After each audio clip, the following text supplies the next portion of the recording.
কাঢ়ি নিব নোৱাৰে। অসমীয়া জাতিৰ অস্তিত্ব বা সত্তা কোনেও ধ্বংস কৰি দিব নোৱাৰে।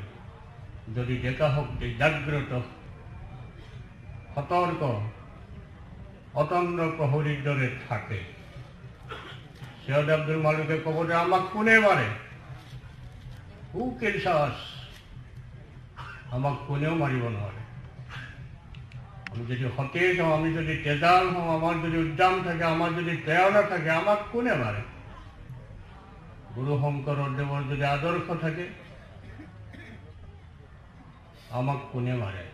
অৱশ্যে আদৰ্শ এৰিলে মাৰিব ধৰিছে। আৰু এতিয়া আমি কি কৰিব লাগিব? ভূপেন হাজৰিকাই কৈছে, অগ্নি যুগৰ ফিৰিঙতি মই নতুন অসম গঢ়িম, নতুন অসম গঢ়িম।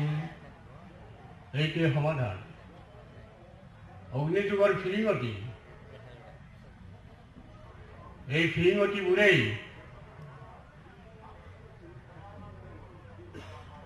পুৰণা অসমৰ ভেটিত গুৰুজনাৰ আদৰ্শত নতুন অসম গঢ়িবলৈ আগবাঢ়িব লাগিব। বেবিচাৰ হৈছে, দুৰ্নীতি হৈছে, বলাৎকাৰ হৈছে, ধৰ্ষণ হৈছে। এইখন সমাজ